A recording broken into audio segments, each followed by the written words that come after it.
Hello, welcome to our latest Writers Who Run. Today I'm here with Nick Triolo, author of The Way Around, which I would describe as, sort of part spiritual field guide, part epic memoir.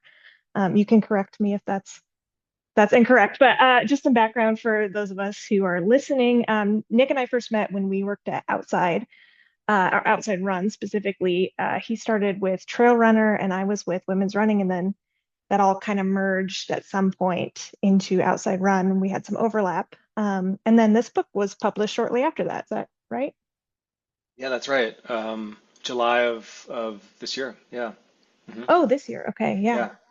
Yes, I guess awesome. we've been away for a It's few been a years now. while, but Yeah, it yeah, yeah. also time is not real.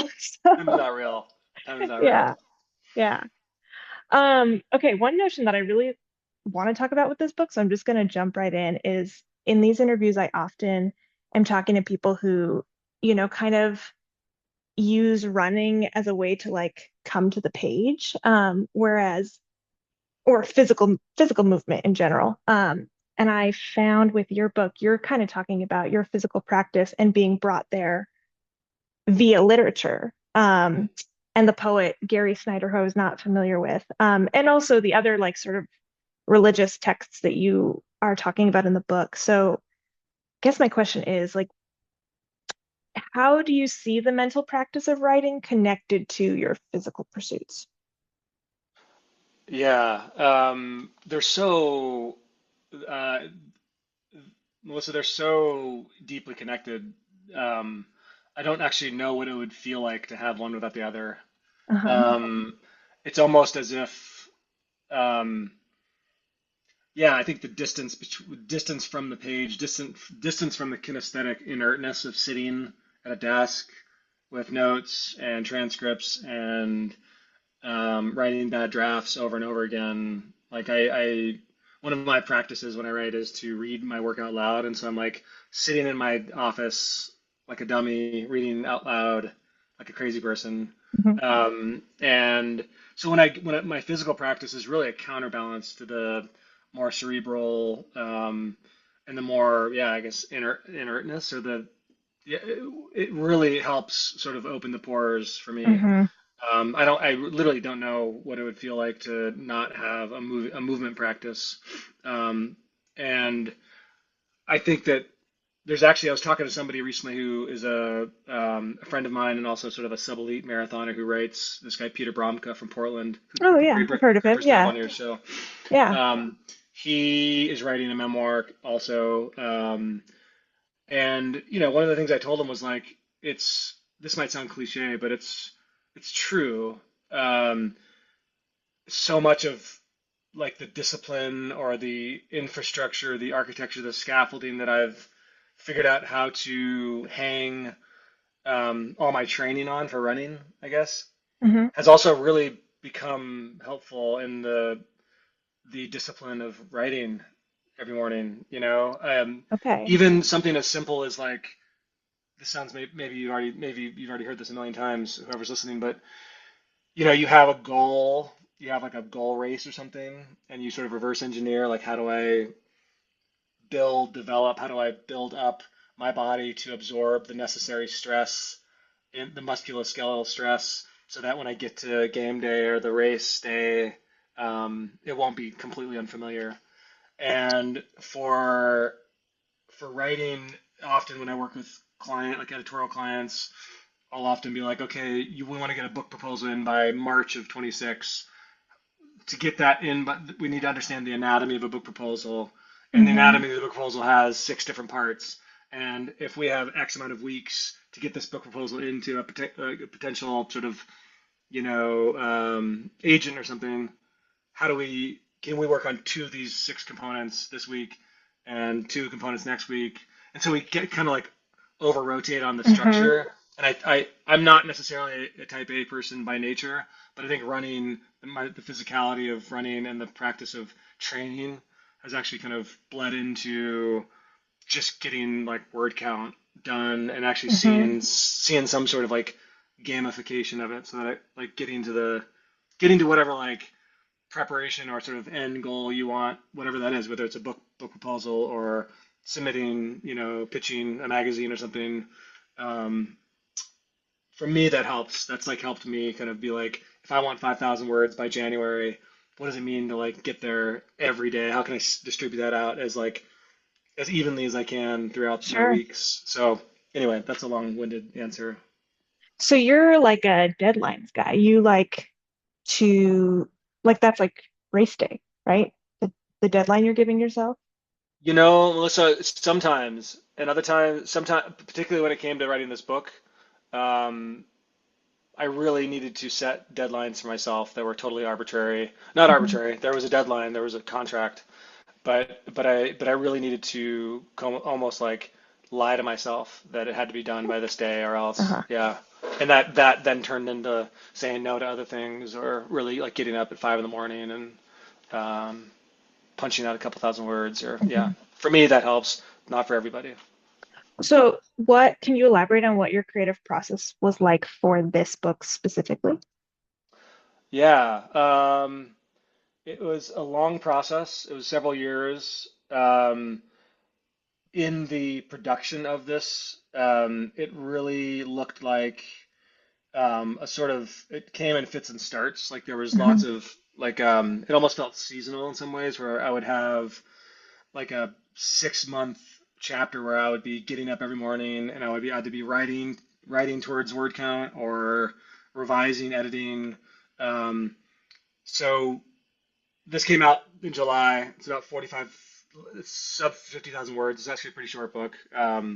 So it was actually almost like nearly twice as long at some point. So it was like a big draft. I got Ugh. pared down and pared down. So kind of answering your question with like there was a lot of overwriting and then a lot of like pulling back in, and that to me feels like a really for me it's a pretty effective approach to writing and drafting is that you feel at liberty to go way over word count or way over in your intellectual and creative pursuit of a certain chapter or Hmm. part, and then you start looking at things and you're like, what's necessary? How is this all fitting?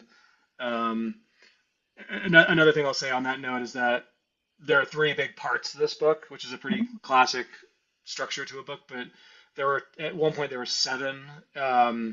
And through working with Milkweed, who ended up Hmm. publishing this thing, they were really helpful in asking the question like, what is the most necessary, what are the most necessary parts to include, not only because they're interesting, but how do they actually um, answer the deepest questions that you're trying to ask? Hmm. Or yeah, and if yes, you have these provocative parts, chapters that you've submitted in your earlier draft, but are they actually getting to the largest question that you're exploring?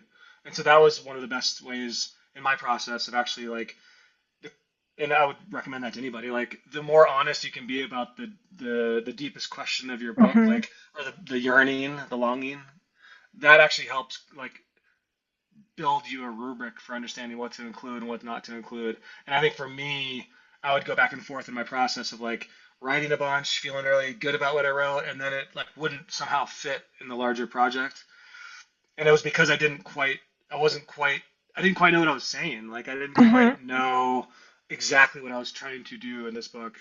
And the more clear I got about what I was trying to explore, the easier it was to find both the structure that I landed on the end and also what to cut out because I just had a clear answer of like, oh yeah, this isn't actually doing anything to bolster or support what I'm actually doing on the page here. Yeah. So Yeah. So were the seven sections you originally had, were those each a pilgrimage of their own? yeah, Okay, yeah, wow. So you cut out, you just gave us the three most poignant journeys. yeah, Okay. yeah, yeah. Mainly, I'd also say there was a lot of exposition, a lot more like um, historical backfill, a Hmm. lot more. Um, yeah, a lot more like I'd say anthropological and political research that was in Yeah. there. That again with creative nonfiction or narrative nonfiction, you're always, and you know this, like you're always playing with the ratio of like first person immersion and exposition, and Hmm. how do I, that's a constant like edit that you get. It's like you brought me into the scene. It was evocative. I'm there with you, and then you like cut out and you told me about how this practice started 10,000 years ago, and now I'm disembodied and disconnected from the characters, and so you're always tweaking that soundboard of like that's been my experience anyway. The ratio of like keep the reader and keep the writer, frankly, immersed in the scene and in the inertia of what's happening, which I'm really sensitive to because I Yeah. want to tell a story. I don't just want to like crush people with evidence or with wisdom texts right and left. I want a narrative, and I want that to be the inertia. Um, but I want the context. I want you to be able to move through this narrative and then be given tools to situate yourself as you go. Yeah. So yeah, that was a huge. If I'm talking process, like to revise was to really understand how the grace and ratio of all that, and it took a long time. Yeah. Yeah, I mean, and I think you struck that balance. Like I loved, sort of the interjections about the ecosystem and the geology, how this mountain was built, Yeah. yeah, I liked it. Just Um, enough, just enough. And yeah.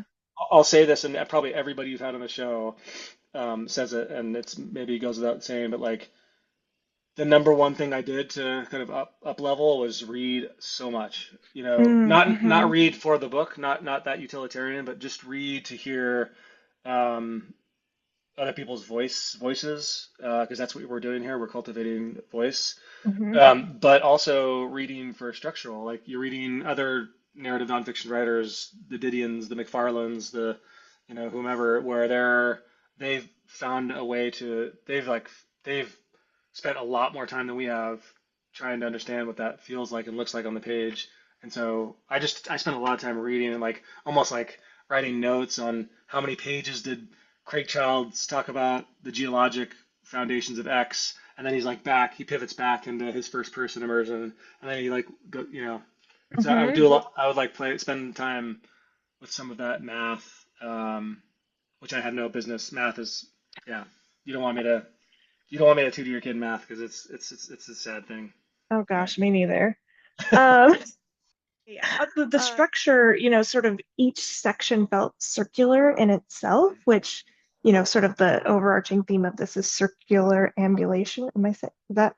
Circumambulation. Circumambulation. It's a terrible word to Um, say. It's a terrible word to type. you wrote it Uh, so many times. So those of you who read the book, you'll get into this. But yeah, so like each section felt circular in itself. But it's what am I trying to say here?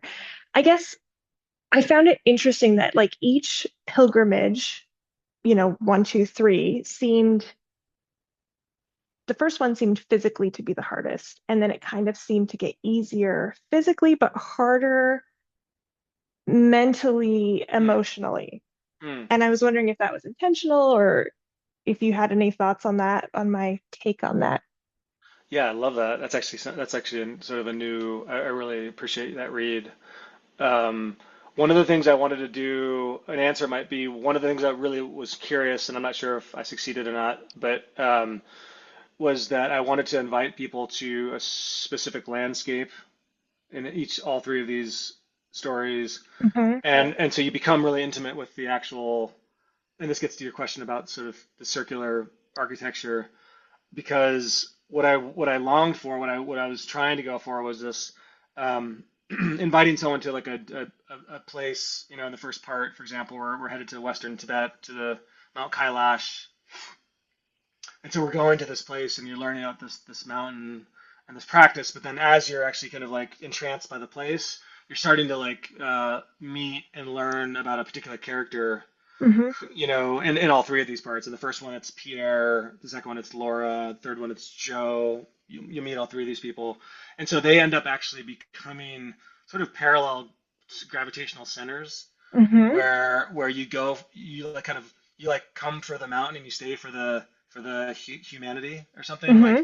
you sort of you come with me to these places in the awe, in the mystery, in the cultural and ecological layers that are that you're brought into, you're also sort of like through the back door, you end up sort of doing this circular dance around a sort of an emotional story, Hmm. or your emotional body becomes involved and incorporated into the lapse. And so I think that for me, that was actually part of the arc. Like that's part of if you, I think that every part has that same architecture where you sort of Hmm. like you enter into a material landscape and you become intimate with this space. But then you also, in doing that, you start blurring the lines between like the material landscape, like the natural landscape, and the more like interiority or the interior landscape. And I wanted that drawn out in the sort of grief story in the first, with this guy Pierre, who's kind of a annoying, loudmouth, mansplainer. But then you end up sort of like by the end, you end up I'm like sort of in tears because you Hmm. kind of you reveal something about his journey, um, and then yeah, it kind of goes on from there. Yeah. I had another thought about that, but anyway, No, yeah, I was gonna say like you really do like I just me personally, I guess, really visualize the circles as it like circling around all of these topics as you were going through it. It was cool. yeah, Um, right. can you talk about like where your interest in circumambulation came from? Like, I'm interested in people who write narrative nonfiction, which I don't really. I write, more journalistic, technical stuff, I guess. Um, if you sort of came to the realization that this is what you were searching for after you had already done these pilgrimages, or you knew kind of going in, this is what I'm doing. Mm. Did that question make sense? Yeah, yeah. I Yeah. think the first one in Kailash in Tibet started this whole thing really. There was a seed planted, and it's kind of addressed in the prologue briefly, but there's a sort of a seed planted before Kailash happened. Kailash happened in 2014, so like Hmm. a decade ago, um, in Tibet. But once I got back from that trip, I was already asking a lot of questions about um, recreation culture, the extractive nature of recreation culture. And as someone who I know we share this, but this, we've worked in the recreation media for a long time and Hmm. out the outdoor space. And I was asking these questions, and I didn't have a full vision for this being a book length project, but I felt that there was something really interesting about going nowhere. Something about this, something about and the more that I like did research, I was also getting a grad degree in environmental writing, and this was sort of part and parcel of my thesis. So I was actually starting to like look into the relationship between circuitous pilgrimages and Hmm. its kinesthetic relationship with restraint and like having limits to landscapes, like not Hmm. feeling as though we need to bag every summit and map every inch of this planet, or sort of conquer the sort of conquistador narratives. Um, I had a bone to pick with that, and I think that it didn't necessarily look like a book length project until Kailash really spun it into motion. It felt really, really stirring for me. Hmm. And then a few other things happened where I sort of like tested the waters on, was this like a one-off feature story, or was this some larger pattern that required my attendance for years and years.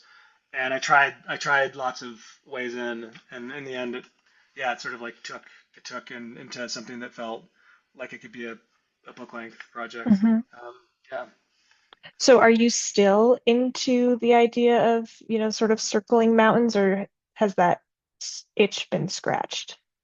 I think that, not to get too like out in the clouds here, bring me back in if I get too meta here, but I think that Yeah. I think that actually in the end, what I learned about this book, and I'm still learning, I'm still circling around this book, if you will. Hmm. I think that actually it's not so much about circuitous pilgrimage like as a shape, you know. I think that it's become really apparent to me that what this book has taught me is actually, um, the shape is something around curiosity. It's Hmm. around actually sort of a not like a theory of mind, but it actually has been the more stories or writing I've been doing as of late, the more I see that it's connected to the way around. In that, the kind of like what you said earlier, so much of, and maybe this is what you do in your reporting. Like I wrote a profile about this Haitian chef for Outside Run before I Yeah, I left. remember that one. Yeah. And I remember like I was like finishing up the book and I was thinking about like how do I incorporate what I'm learning about this book into the way that I approach my conversations with Gregory. And I started like thinking about to know Gregory is to know the relationships that he's, and that's what you would do with a portrait or a profile is like we Hmm. to know a person that we're profiling is to actually kind of walk around them over and over and over and over again and like meet their parents and like meet the guy that he buys salt from and meet his trainer and we're kind of like being in constant attendance with a mystery, Hmm. a mysterious human, a mysterious mountain, and there's no final analysis. And so I guess the what I've learned, what I'm still fascinated by, to answer your question, is like how can I stay in orbit of something that I'm deeply curious about without the need to life hack my way to the center to get to some ultimate knowing about a place or a person or a self.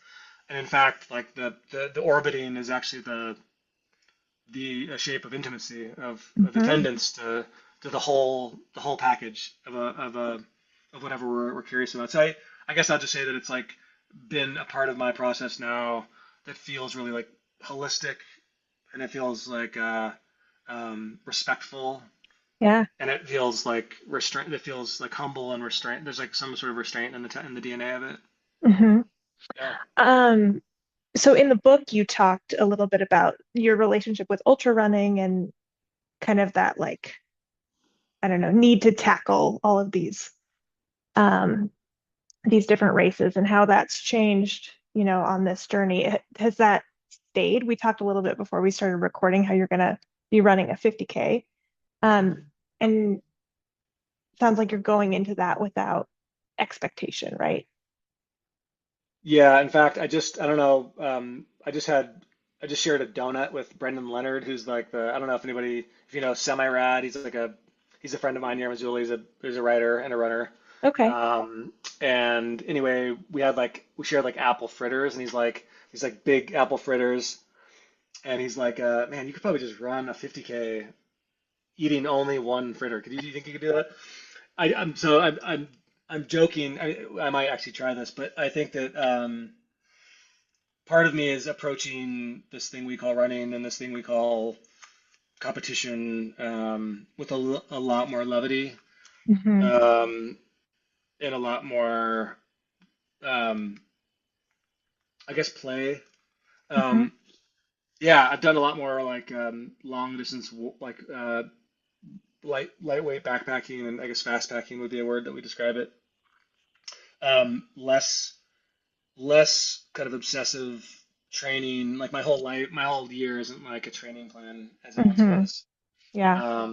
And that feels a lot more spontaneous and a lot more inclusive of other people's lives. Like, like I find that I am able to um, make plans with and join friends and my partner on adventures that are not working themselves around my life and my schedule, which was once a thing, which I'm sure Yeah. you felt before. It's hard, and also it's fun. It's fun to like I did have a little training build for this race next weekend, and it felt certainly in the wake of publishing this book, it actually kind of felt nice to have a little structure that wasn't Hmm. writing. It felt like nice to have like a weekly goal that's arbitrary, of course, but it offered some scaffolding to my days. And for that, you know, I like that. I feel like that's really healthy sometimes. Yeah. Oh, yeah. I understand.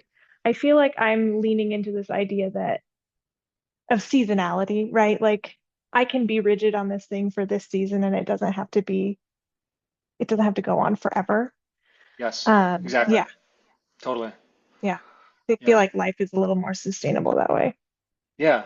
Yeah. Yeah. It feels regenerative. I feel like after this race, kind of shut it down. And seasonally as a writer too, um, I don't feel like I wake up every morning and have to like I have a little bit of residual from that where I get up and kind of have this anxiety of like, I need to go to the desk and drink 6 cups of coffee and write something important.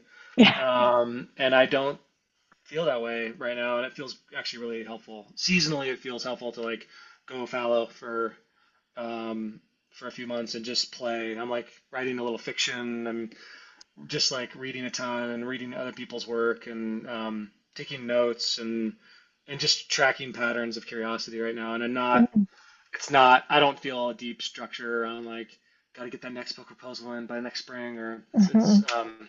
I personally just need a break from that mental acuity. So yeah. So it would be rude for me to ask you what you're working on right now. No, not at all. But it's gonna be a bad answer because it's gonna be like a lot of like weird kind of chicken scratch in my journal and bad poetry. And I'm really curious about. I've been tracking this weird obsession, Melissa, around the emergence of fake nature. Like if you like fake flowers and like like trees, fake trees that are antenna Mhm. towers.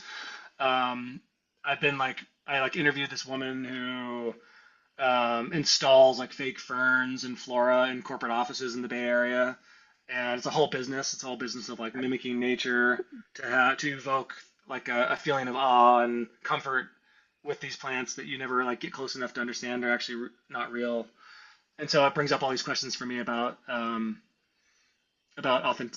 authenticity and Mm. um, it's yeah. So I've been writing a very strange sort of short fiction piece around that that obsession and doing a bunch of research around like how do we fake ourselves out Mhm. to actually have some sort of is it fraudulent that we have a relationship with fake nature? Sort of, but also we it's everywhere you look in the sort of modern world, and so yeah, I've been kind of like going on a weird rabbit hole in that way and writing toward that. And no one should Oh, ever read any of what's being written because it's terrible, but it feels fun to just play with the curiosity that's taking me somewhere. yeah, for sure. That's so funny. I feel like kind of offended when I see fake plants. Oh I yeah, don't know why. totally. There's I did. a person in my neighborhood that's got all these fake poinsettias out for their Christmas decorations, and I saw it and I was like, why? I don't Yeah. know. No, I do too. That's I mean that's let's be clear. Like the initial I'm actually looking out my window right now. I think I'm looking at a fake like some sort of fake Christmas flora because I'm in the Northern Rockies in Montana and nothing's blooming that yeah there's like Hmm. I think there's actually a poinsettia I'm looking at right now. Anyway, I share that. I share that aversion and I share that I get offended. I get sort of like defensive of the ephemeral nature Yeah. of beauty, you know, the beauty, a beautiful life, a beautiful like mortality is what makes things shimmer. And if we try to if we aim towards a sort of a simulacrum of experience, I don't know what that does to have us be engaged with the stakes of being human, the stakes, the very real stakes of being human, of being like Hmm. um, creatures of exploration, you know? Yeah. And Yeah. so I got into like all these, I would just like start getting into these, all the sort of like manosphere, life hack, like life extension, you know, like there's people that really believe that we can live forever, and there's a whole movement happening right now of like reverse aging, of course. And so Hmm. that it's bigger than fake plants. I'm trying to like understand what it does to the human psyche to consider immortality. Yeah. Yeah. You got all the fillers and all the, right? It's crazy. Yeah. Um, okay. I think those were all my questions. Let's see. Yeah. Yeah. Yeah. I'm gonna jump into our rapid round. If Oh you're yeah, the ready. wrap around. Cool, I'm Yeah. ready. Yeah. One word. What would you say your book is about? I wrote down three, Melissa, but I'll just choose one. Okay. Um, intimacy. Okay. Where's your favorite place to run in Montana? Okay, so when I first moved here, and the first piece I ever got published in outside of like running media or outdoor media was a story about this little mountain here in the Missoula Valley where I live in western Montana. It's called Mount Jumbo, and it looks like Jumbo the elephant. Oh, It's kind of okay. like really strange, kind of, and it's this beautiful, easy kind of 5 mile up and down and around. And there's like this, there's a summit, but there's also like this beautiful ridge that you don't even have to get to the summit. And anyone that reads my book will realize that this summit is sort of fraught in my Hmm. experience with landscapes, and it's also not like I'm not canceling summits in this book. Like I also love summits. High points are great. It's not about just like shitting on summits. But on the way to the Jumbo High Point, there's a ridge line that's like it takes my breath away almost every time. And I've been living here for the better half of just over a decade. And when I'm up there, it's just like this beautiful rounded ridge, and it's often you can kind of see the Missoula Valley, which is this old sort of glacial lake, um, and you can see the Rattlesnake Wilderness to the north, and it's just a stunning space, like right here in town. And also, the last thing I'll say, sorry, long answer, is that it's what I love about it, and actually what's it's actually kind of resonant with my book is that from December to May, they just closed it last week. From December to May, it's off limits to humans. Hmm. Because there's elk migration. So they have this. So like there's this little mountain in within that everyone can see from town that no human, no, we can't go to the top. We can't go to the higher reaches because it's for the more than human world to flourish.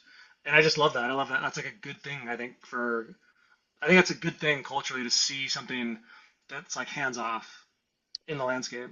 You know? Yeah, that time to reset. Yeah, exactly, Love exactly. it. So that's my answer. Okay. Where's your favorite place to run anywhere in the world? My answers are two, tied for first, or maybe three. Mount Rainier, the Wonderland Trail, which is this is I didn't choose that because it's related to my book, but there's a 93-mile circumambulation or a circuitous path that goes around Mount Rainier. It's called the Wonderland Trail. I used to guide trips around it, like these 3-day trips, these running trips, um, and would like schlep everyone's gear and cook people salmon dinners and stuff, and it's really sweet. And I've got to know that landscape quite well. And during like August, July, August, September, it's just stunning, lots of water, wildflowers, berries. Hmm. Um, and then the other place I'll say, I was gonna say Forest Park in Portland. I was there a couple weeks. I used to live in Portland, it's kind of where I started running. And Forest Park is still, it's an urban wilderness. It's like totally in the city of Portland, but it's still like a incredibly magical place to run. It's like anyone that lives in Portland, it's just a huge resource. And then the last thing I'll say is I've run this race called the Transalpine Run in Europe, which is a sort of a 200-mile race that crosses the Alps. It's a stage race, so you're running like 18 to 30 miles every day over a week, and you kind of it's just stunning stages, sort of like Tour de France, like in nature, but way more tranquilo. And you do it with a teammate, so you join a friend or a partner, and you every day you run these big days, lots of climbing, and it's some of the most stunning running I've ever done by far, like the Austrian Alps and Switzerland, and it's like complete decadence. That sounds amazing. The first two that you mentioned, I live within earshot of both of those places. I've never run there, and Oh, good. like, Okay. gosh, I Yeah. need to get down. Yeah. Um, okay, if you could go for a run with any of the subjects you've ever written about, who would you go with? You know, my answer is maybe totally predictable from anyone who knows me, so forgive me. But I'm going to go ahead and say Robert McFarland. Rob McFarlane is one of my heroes. He just wrote this really exquisite book called "Is a River Alive?" It was on all like the best of best books of 2025. New York Times bestseller. I had the great privilege of being in conversation with him at the start of this book launch during his book tour in the U.S. He's from Cambridge, um, and he's also a runner. He's one of my favorite writers in the sort of narrative nonfiction, Hmm. environmental writing world. Highly recommend all his books. I guess my top three would be Old Ways, Underland, and Is a River Alive? But they're all you can't miss with any of them. But he's also a runner, and we talked about going for a run together, and we haven't yet, and that would be a dream of mine. Yeah. But Amazing. that's someone who's living. I'm trying to think of if I could like bring back someone from the dead and run with me. Yeah, that'd be a tough one. I don't know. I'd have to think about that. What are you reading right now? So I'm reading more fiction these days. I'm reading A Ghost in the Throat right here. It's by an Irish poet. I think you pronounce her name Doran E. Grifa. Okay. Um, and it's a strange book, non-linear in nature, sort of like a haunting poem that travels through time. Um, and then I'm also reading sort of the fifth season by N.K. Jemisin, which is like it's sort of fantasy in some ways, which is not the genre that I normally am into. But I don't know if it's black futurism, but I'm just getting into it and it's stunning. All my friends have recommended it to me, and it's again, I tell all the students I've worked with or that like read, read so much, read, a book a week if you can. And maybe get to know the canon that you're trying to write in, of course, like get to know the main players, but also get weird and get promiscuous with your reading. And I trying to read outside my lane, not because I Mhm. want to necessarily write sci-fi or something, but that I think that the some of the tactics and some of the beautiful things that these artists and writers are doing might be really instructive for the to sort of upgrade or iterate the canon that you're really interested in writing. And so that's what I'm trying to do. I'm trying to like just hear beautiful voices that aren't quite like mine. I love that. I'm going to describe myself as a promiscuous reader from now on. Okay, good. Yeah. Yeah. I think actually, not to circle back to our shared histories, but I did write a piece called like, we should be more promiscuous in our running. And I spent, Oh, it's somewhere on, I mean, we can link to it yeah. maybe, but like, I took a year and like ran all the sorts of distances that I didn't know. Like I ran the Boston Marathon, which I'd never done a road marathon. Uh-huh. I did like a 24-hour race where I ran in circles for 24 hours and like did a last person standing race, just to kind of get a sense of different types of running to Hmm. better understand what my preferences. And did you come back to what you already knew you liked? Kind of I sort of I came back to like I like dirt. It's nice to be on dirt. It's nice to be away from traffic, Hmm. and I'm getting older, so running extremely fast can be dangerous for me.